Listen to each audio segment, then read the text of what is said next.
Well, hey there, folks. Welcome to the Roundup. We are a Cowboy State daily podcast that features really interesting people from the Cowboy State. And oh my gosh, I know I say this. It seems like I say this every time, but I cannot tell you how interesting this person is. Our guest today is Clay Gibbons. He is a Wyoming historian. He is a Wyoming native, born and raised in the Worland area. And Clay has devoted so much of his life to telling Wyoming stories. And today, Clay is going to tell us some really great Wyoming stories that have captured the imagination of Americans for generations. And so I am so tickled today to be able to introduce to the podcast audience Clay Gibbons. Clay, hello, hello. It's been so long since you and I have had a chance to visit, and it's just so good to have you on the podcast today. Well, I appreciate that, Wendy. It's good to see you again. We go back a Yes, long ways, but we haven't seen each other for a long time. exactly, which is why it's so much fun to be able to connect and be able to really feature your interesting life and your interesting I can't even say it's a hobby anymore. This is what you do. You tell the Wyoming story and you tell the Old West stories. You talk about Butch Cassidy and the Sundance Kid to anybody who will come to your ranch. To you have an Airbnb there, you lead tours. Clay, tell us about your interest in the very unique Wyoming history of your area. Tell us where this interest started. Well, my interest in history started from my dad. He was always interested in history and loved it. And so I went everywhere with him. We had an implement dealership, and he was on the road a lot. And of course, in the summer times, I'd be with him all the time. So I'd learn stories from him, and of course, he had historical books and things around all the time. So I read that, and so I would say that my love of history started at a very early age, much younger than most people. The majority of the talks that I've given throughout the years, the age is fairly old. It seems like people don't really get into it until they get older and start appreciating their history. But I remember when I was 16 in high school on December 21st, 1966. I just gave my age away. It was the day before my birthday, and it was the 100th anniversary of the Fetterman Massacre. And I had read so much about that I didn't get anything done in school that day. I stared at the clock and thinking, okay, right now, Fetterman's doing this. Right now, Crazy Horse is doing this. Going through the whole thing. The whole day, I was just mesmerized by the whole talk. So at 16 years old, I had that whole thing really down. So my interest goes way back to a young age in my life. I guess. Wow. Yeah. Not very many 16-year-olds are thinking about what happened 100 years ago on this No, day. no. But you mentioned your dad and the implement business that you guys had and that your dad had. Your roots in Wyoming go so deep. Tell us about your family's heritage in the area and about when you first came to the area. Well, my dad or my grandpa, Clay Gibbons, came here at about 1913 and settled. He is from Missouri, and he actually settled just across the river from where I live now. And so my dad was born and raised here, and I was born and raised here. So we go back. I'm the third generation Wyoming Gibbons family. So it's I tell you, there's hardly a day goes by that I don't thank my grandfather for settling here in Worland, because it's such a neat place, and I'm so connected to Wyoming. I can't imagine living anywhere else. And we happen to live in one of the windless areas of Wyoming. I know most people aren't aware of that, but we have very, very little wind. And I'm also thankfully settled here for that too. So it's a very nice climate here in the Bighorn Basin. And if you do listen to my podcast, The Sweet Smell of Sagebrush, and you want to learn more about the Bighorn Basin, I've got one called The Wonders of the Bighorn Basin. It goes into some early geologic history of the basin. And then it touches on, oh, it doesn't touch on, it actually talks quite a bit about one of my favorite people that I ever knew was Dr. George Friesen, who was born and raised in Tin Sleep. So he ended up being a world-renowned archaeologist, and the podcast touches on him quite a bit. So if you want to learn more about the Bighorn Basin and the beauty of it and the history of it, that's one of the episodes on my podcast that you might enjoy. I want to come back to your podcast towards the end so that people can write it down. But Tell me first about what are some of the topics on your podcast? You call it's the sweet smell of sagebrush, but Right. so many of the topics on your podcast are about these things that happen in Wyoming history. And you've talked about the Fetterman fight and things like that. The hole in the wall, you have access to the actual hole in the wall. And that is almost a well-kept secret. People, it's not something that you can just say, "Oh, look, let's go visit the hole in the wall." It's not that easy. Tell us about how you first found the hole in the wall, Clay. Well, I went there years ago with another one of my dear friends, Bob Edgar, who is the creator of Old Trail Town. And that was my first visit to the hole in the wall. And since then, I went, oh gosh, I've gone there many times, but it started with uh, I was asked to go over there on the Hoofprints of the Past, gave a tour over the hole in the wall one year, and I went along. I was actually asked to give a talk. So I gave a talk at the site of the old hole in the wall cabin. And the recent new owner at that time, this was about 30 years ago, was Gene V. He bought that ranch, and the Taylor family owned that ranch before. And it wasn't all that accessible. And all through my high school career, I kept thinking, boy, if I could ever have access to hole in the wall, it'd be such a great thing. I just had no idea how I'd ever get it. But oh, the whole history of that area was so rich, and it's a very, very well known area because of Butch Cassidy and the hole in the wall gang. And so I gave this talk, and after the talk, Mr. V, Gene, asked Clay, he said, "I loved your talk." He says, "Could I ride the rest of the way with you on the tour?" I thought, well, yeah. So I kindly found rides for the other people in my vehicle, and I got Gene with me. And so we were leading the tour. We stopped at a site that the locals were talking about, the hole in wall fight that occurred in June of 1897. And so they're telling a little bit about what they knew about it, but it wasn't a whole lot. It happened somewhere around here. But I'm one of those people that if somebody says it happened somewhere here, I want to know exactly where. So we're standing on top of this hill, and I asked one of them, I said, "So where did this exactly happen?" And they said, "Well, somewhere over here." They call that Bob Smith Hill, so it happened somewhere here. Now that's somewhere, why don't they know exactly where it happened, right? That's where I get involved and excited. And there's a pile of rocks close to us, and those pile of rocks spoke to me. They were purposely piled there by man. They weren't a rock Indian cairn to mark a trail, because there's a lot of those in that country too. A 1,500-year-old Indian trail travels through that country, marked with these rock cairns. And this was different than a rock cairn. It also wasn't a grave, because I know what those look like too. So it kind of spoke to me that those were put there for a reason. And so I got out my BLM map, and I found exactly where we were, and I put an X on that site. And then we got back in pickup, and I said, "Gene, has anyone ever done a lot of research on the hole in the wall fight?"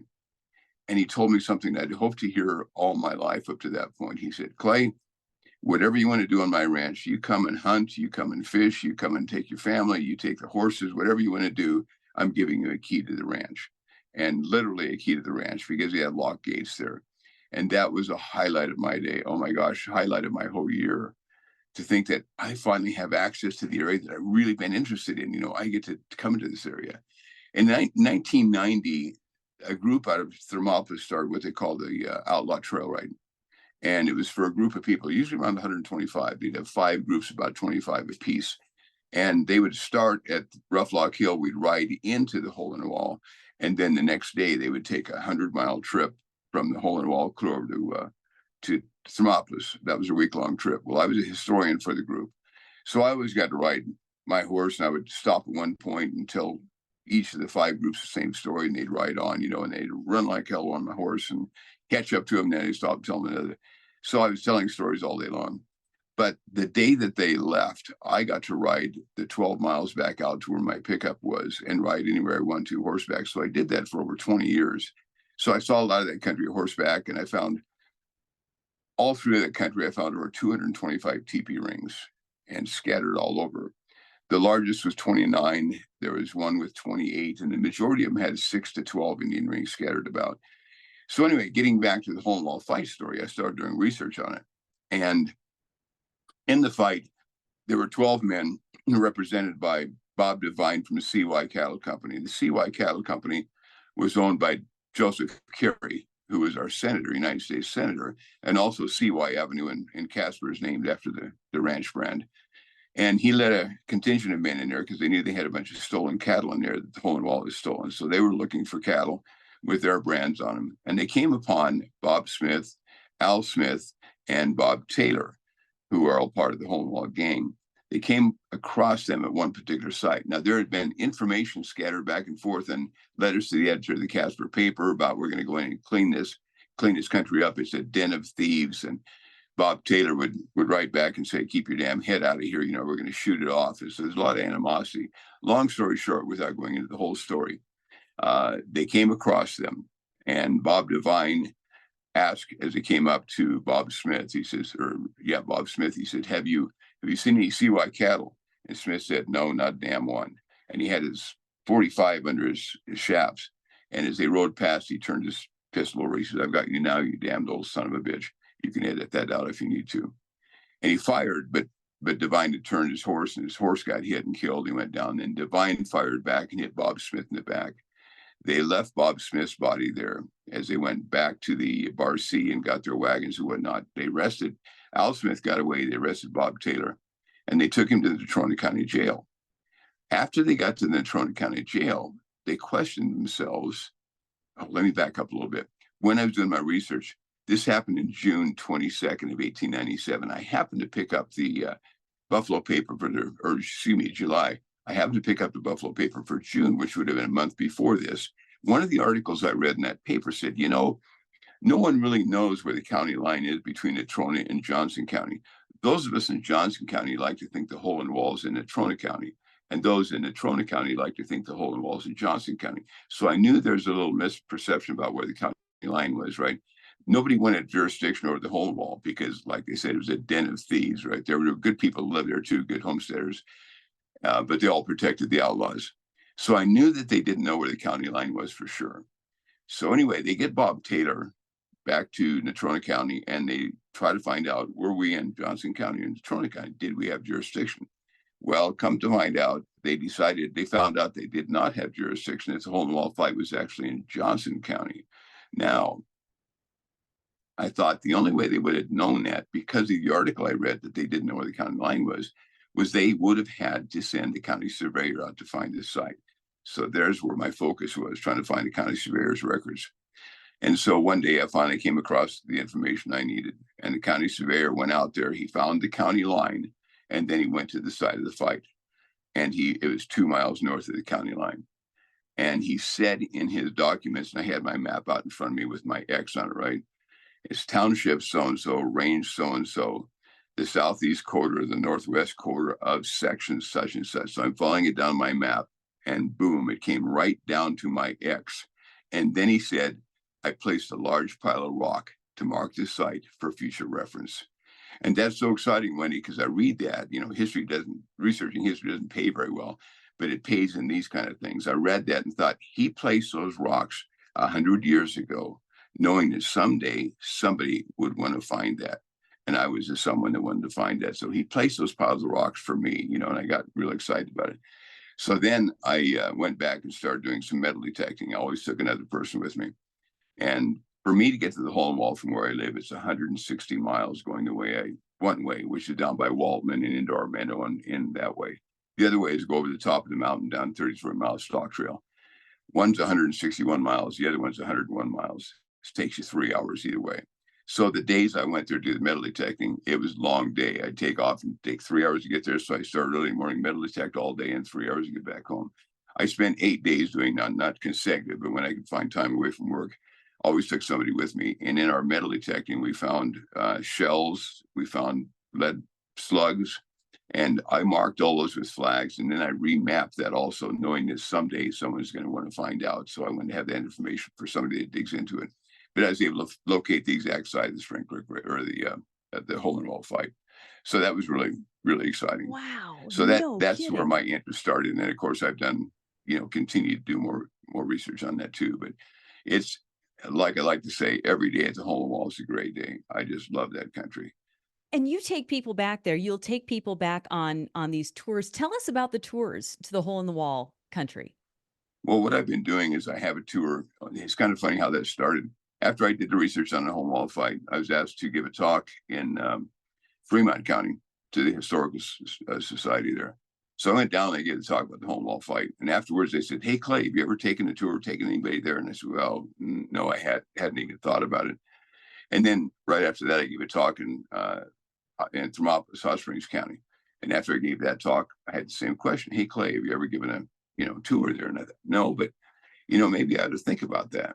So I decided one day that I'm going to put a tour together. So I sent a little clip for them to put in their local paper, just like a paragraph or two, saying that I'll pick some people up here in Thermopolis. I'll pick other people up in Shoshone, in the city park in Shoshone, the town park. So I got to Thermopolis, and there's about, I don't know, 40, 50 people. And I thought, well, that's, if there's nobody shows up in Shoshone, that'll just be a good group. Got to Shoshone and got to the little town park, and the cars were amazing. How many people started off from there down to Waltman on a convoy of 75 vehicles. We Oh had over my 200, word. had over 221 people there. So I remember my son was with me and looked back and said, "Dad, you need to start charging." And it worked out well. But the difficult part was those roads are dusty. So when I stopped somewhere, I would stop where I wanted to. I'd go partway past where I stopped. So the half of the cars would be right where I need to talk. And then it would take forever for 30 minutes for the last car to get there. So since then, I've been charging for my trips to try to keep them down to a decent level. So usually I have between 50 and 60 people on those tours. And I've been doing it the first year after that. I did it on the Saturday of Memorial Day weekend, and I didn't know if that would be good or not. It turned out that a lot of people are looking for something to do on Memorial Day weekend, so it has turned out to be a pretty good deal. So every Saturday of Memorial Day weekend, I've been doing that tour. And then I've also given some private tours where people have hired me to take a small group in and whatnot. So I don't remember how many times I've taken tours in there. But the beauty of it, Wendy, is not, if you want to, the hole in the wall is a difficult place to find. And that's the integrity of it. That's what made it such a great hideout. It's pretty inaccessible. And so if you found your way there, you'd get there and it's beautiful country, but you wouldn't know what you're looking at. Where did anything happen? You wouldn't have any idea. That's what I really enjoy by giving the tour, is to give the background stories, to show people a 1,500-year-old rock cairn Indian trail that goes through there, show them teepee rings, to talk about when we first get to first sight of the red wall that runs about 30 miles north and south. And the only gap or access in and out of it, besides north and south, is on the east side. Coming down from the east is where the gap in the wall is, which is referred to as the hole in the wall. And so to show them that, everybody wants to know just where that is at the first sight of the big red wall. And then we come down to the monument, and I told a story about the hole in the wall fight. And then we go down to where the old hole in the wall cabin used to sit and have our lunch. And there I talk about a little bit of history of that area. So we go into talking about the Johnson County War and what happened there. And then we go and I give people, we drive as close as we can, get to the hole where the 2-track road stops, and I give people a chance to climb up the top and back. And then we go from there to the Alex Gent Ranch, which is the old Bar C on the north end of it. One of my favorite places in the whole world. Is so picturesque. There's still remnants of his cabin and his barn and an outhouse there. And I've got some really cool stories that go along with that. So that's it's an all-day trip. We start at 7:30 in the morning when I get my first group together, and we're lucky to get home by 10:30 at night. So it's a long day, but it's a memorable day they'll never forget.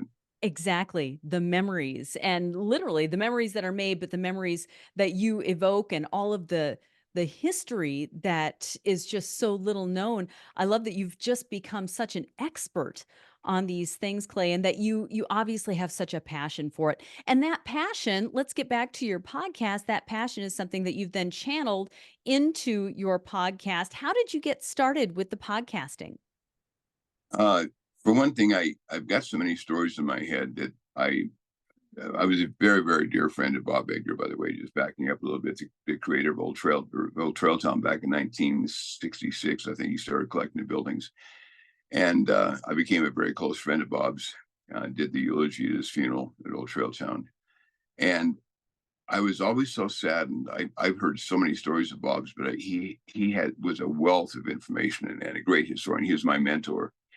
And I always thought it's too bad that we couldn't put a zip drive in him and backed up all those stories. So I realized the importance to try to save that history and the research I've done.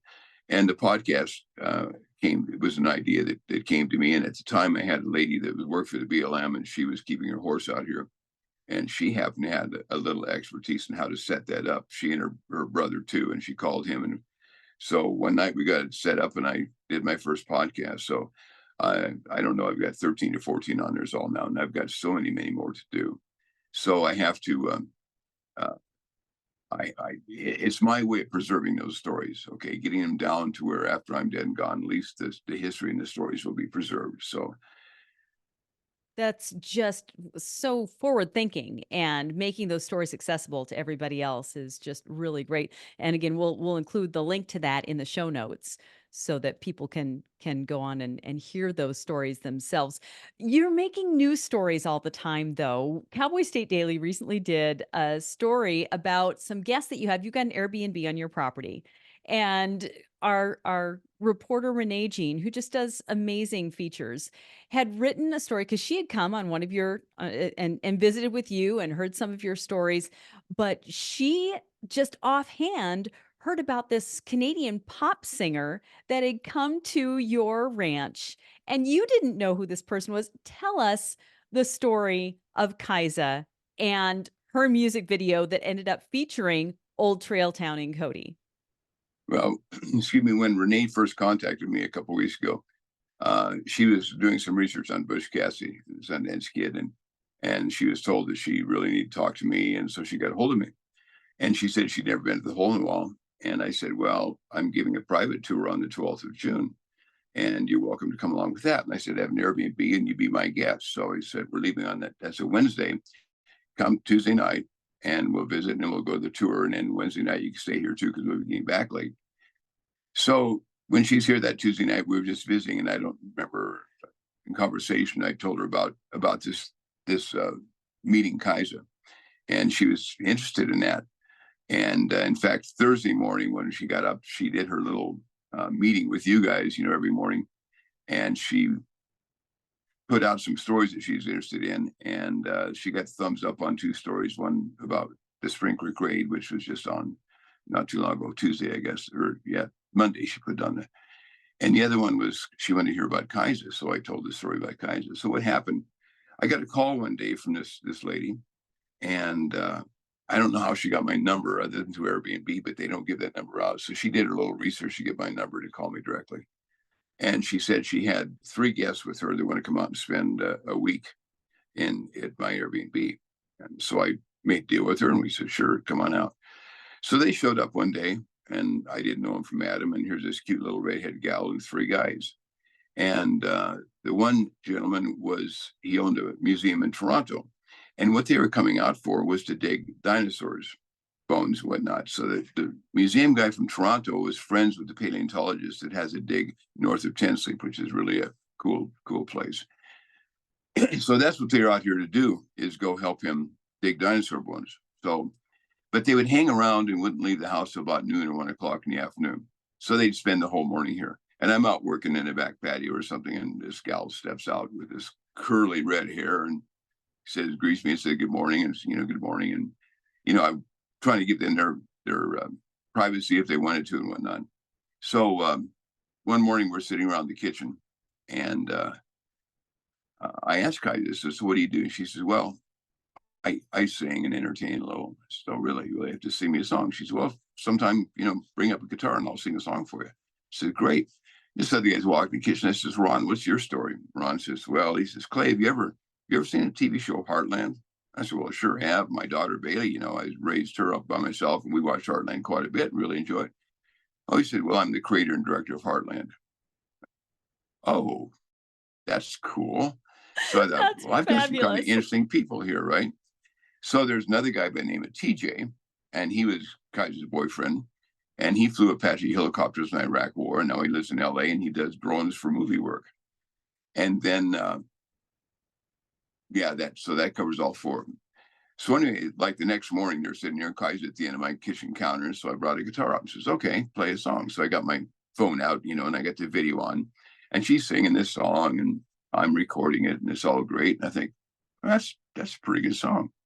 So I said, That's really good, Kaiser. Have you ever recorded anything? Everybody broke into laughter, She says, Clay, hand me your phone. So she gets my phone and she pulls up YouTube, pulls up the song she just sang, and it had like 515, not thousand, but 515 million views on it. And it turns out that it's also in a couple other places on YouTube. You total them up and it was over 1 billion with a B views. And I thought, oh my gosh, this isn't just any ordinary redhead I've got sitting here.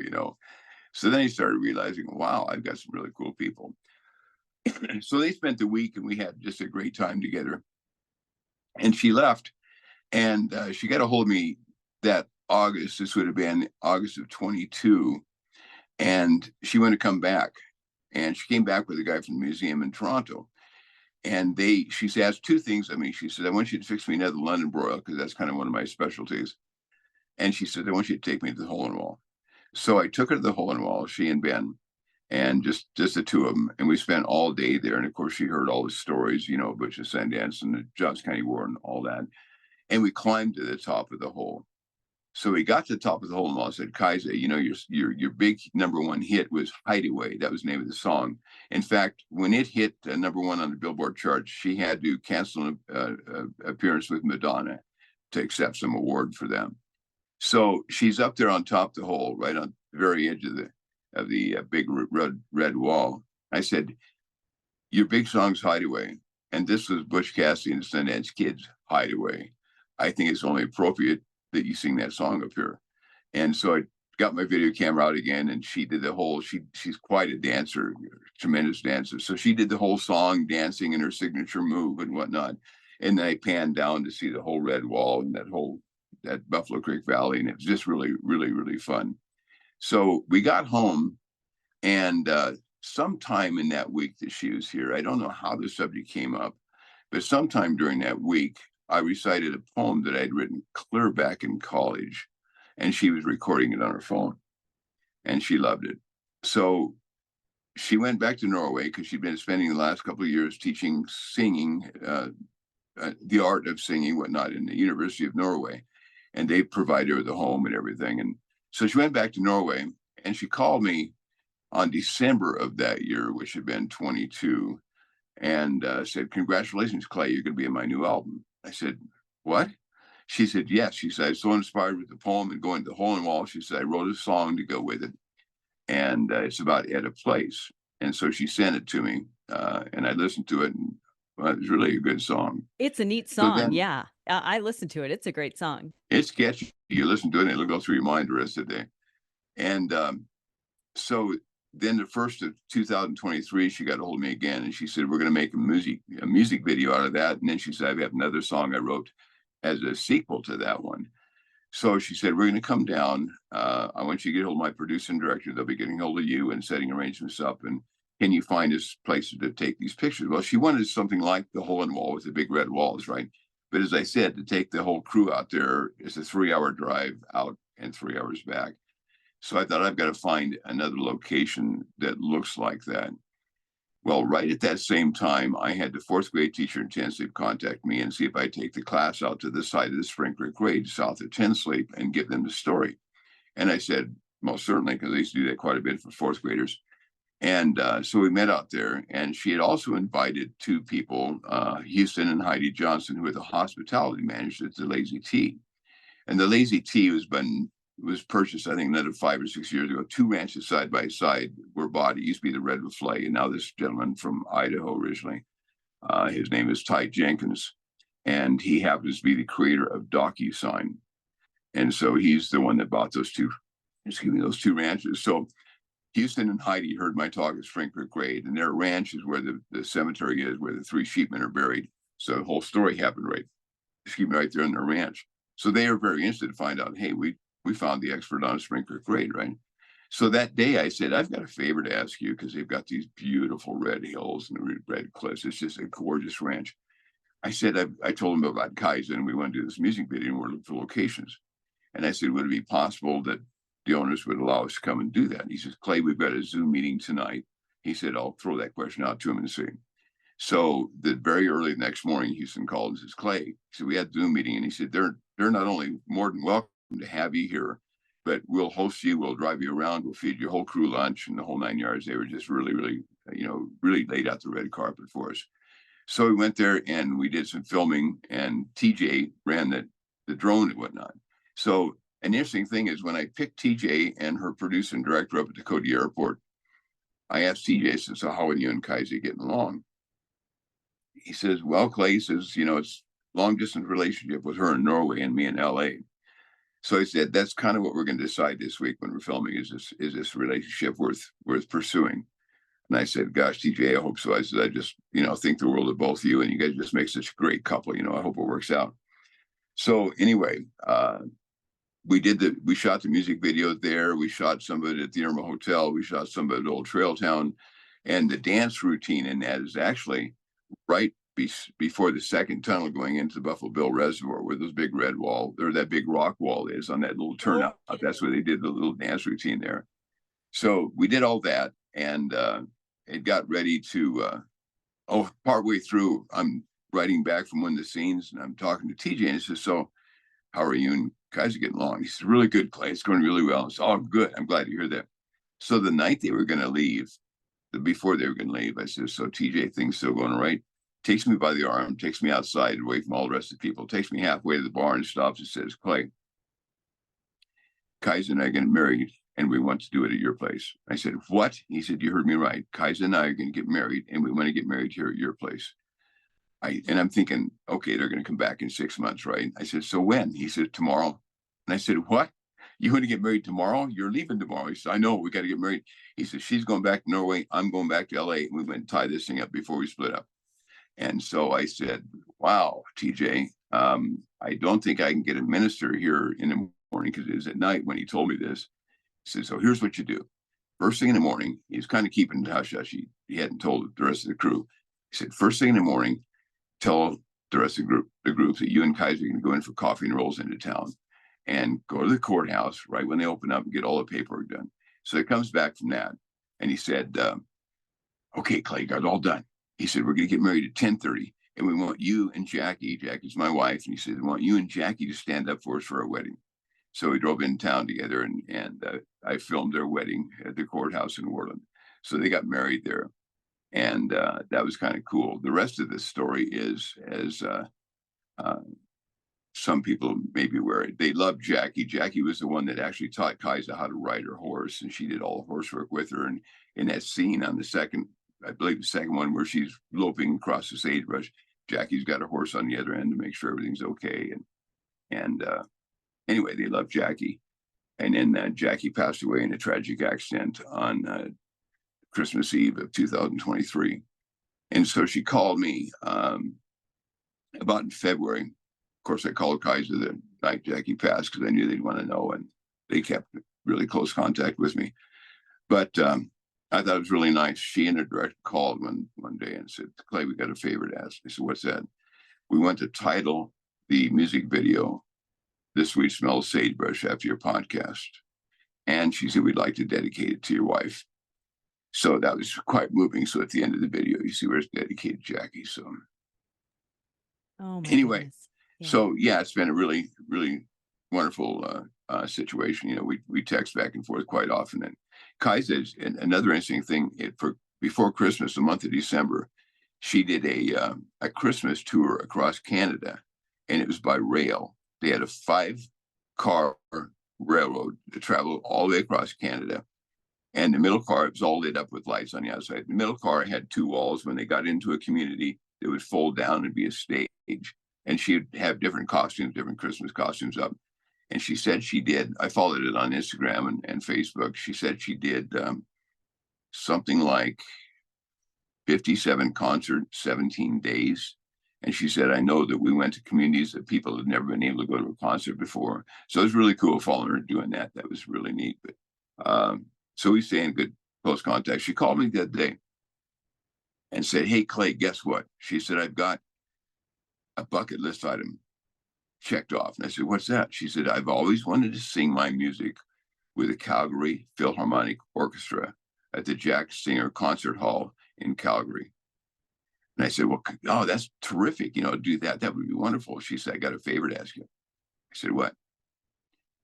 She said, I want you to be there to do your poem for that song of ours.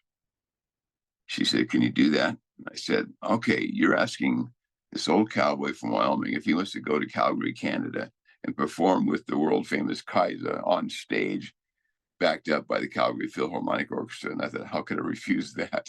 So I've often thought that that would look great on my resume if I was younger. At my age, it'd look great on my obituary. So Oh my word. When is that happening, Clay? October 5th. Oh my October word. 5th. So. So we're going to want to get a hold of you after that and see how it went, because that just sounds like an amazing, amazing adventure. Clay, you have had so many fantastic adventures and these great stories like this. We cannot possibly fit them all into our podcast today, but I certainly want to allow people to follow you and see what else you're up to. Something we didn't talk about is you've been really responsible for erecting a number of state historical markers and just really keeping this Wyoming history alive. Where can we follow what you're doing? Where can we find out more about what you're doing and these really wonderful stories that you're telling? Well, probably the best way to keep track of what I'm doing is on Facebook. I only post there when I have something important to post. So I'm not one of the people that put something on every day, but when I advertise at Home Wall Trip, I'll advertise on Facebook. So if people want to friend me on Facebook, that's probably the best way to keep in touch with what I'm doing. I've got a website and it needs to be updated and corrected, and hopefully I'll have some help. So one of the caveats to having the Lazy T to film for the music video was they asked if I would come back and have dinner with the family sometime, Ty and Debbie Jenkins, when they had some guests come the end of June. So I said, well, sure, I'd be glad to do that. Well, so we went to this beautiful home, this beautiful log home of theirs. The guest was Red Stiegel. And so that was pretty cool. That's so So I sat cool. next to Red during the dinner and whatnot, got to know him, and what a fabulous guy he is. And then after dinner, I gave the story of the Spring Creek Raid in front of their fireplace there. And then about 3 days later, they wanted me to come back and give another talk, and that's when the guest was Kent and Shannon Rollins. And Kent Rollins is a big YouTube cowboy chuck wagon cook. He's got like 3 million followers and whatnot. So I met Kent and Shannon. That was really fun, and I gave the talk again to them. And then they were coming back in September of last year to do about a week's worth of filming, where Kent would be doing chuck wagon cooking at different locations on the ranch.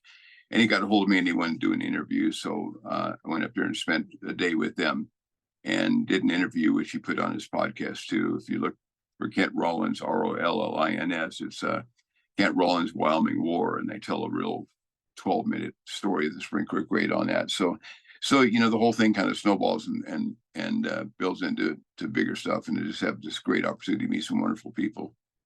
Well, and you are just kind of living proof that Wyoming draws people like this to really the unique history that we have and these amazing resources that we have, including Clay. You are one of these amazing resources. And I'm so glad that we've had the opportunity to talk with you today and to introduce your vast knowledge of Wyoming history, but your great storytelling abilities. And so, Clay, thanks so much for being our guest today on the Roundup. And I know that we'll be doing a lot more stories with you on Cowboy State Daily. I appreciate the opportunity, buddy. It's been fun. It has been. And folks, thank you for tuning in today to the Roundup. We have just a wonderful backlog of great guests and podcasts that we've done so far. So follow us on Facebook, follow us on our YouTube channel, subscribe to Cowboy State Daily's free daily newsletter, and you'll hear so many more and be able to read these great stories of these amazing Wyoming people. But thanks for tuning in today, folks. Clay, look forward to the next time we get a chance to chat. And folks, have a great week.